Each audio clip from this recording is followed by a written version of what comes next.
Hi, everybody. I'm going to talk about something today that I know is going to give me some pushback from my Italian friends, but my American friends who are living in Italy are going to understand exactly what I'm talking about. And it's this ice in our drinks, which is very hard to come by in Italy. Not impossible, but let's just say at the level that Americans use ice in their drinks, you're not going to find that commonly here in Italy, although you can ask for it when you go out and you'll get some ice. But I'm speaking primarily about ice water. And here's a little trick I've learned that is making my life in the summer 90-degree plus temperatures a lot easier. So it's quite common that Italians buy bottled water for their homes as well for various reasons. There are a lot of places in Italy where you get great water straight from the faucet, but it's quite common for people to be purchasing their water in bottles and use this for cooking and use this for drinking at home.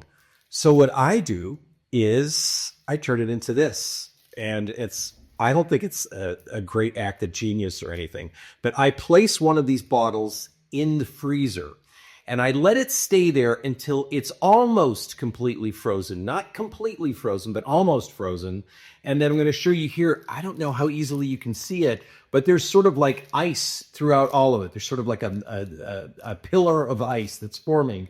And that means when you want to pour yourself a glass of nice ice cold water, which, us Americans, we love. You have it right there. Look. And it comes out nice and icy and cold. And sometimes after a while, the ice starts to disintegrate, starts to melt inside this container here. And then you'll even get little chunks, little shards of ice. But it really is refreshing on a very hot day. And it meets those American expectations. Although my good Italian friends will always tell me that it's not good to drink very cold drinks. And I hear you, I understand you, but I have this bad habit, and I like ice cold water or ice cold drinks. And what we've done here is we don't have a refrigerator where we live that has an automatic ice maker, although lots of places, plenty of people in Italy have an automatic ice maker. But we'll use the old-fashioned water forms to make cubes. So we keep our ice cubes in a container like this in the refrigerator, and then we'll just spoon them in. And let me say, sometimes when you go to a restaurant in Italy and you're an American, you ask for ice, you'll get about that amount of ice. And then if you're nuts like I am, no, you need to have more than enough ice to fill the glass with more ice than the actual liquid. And so this is a nice way, for example, if you want to enjoy a Coca-Cola or Diet Coke, or here it's called Coke Zero because the formula is a little bit different. But now you have all that ice and it's fizzing.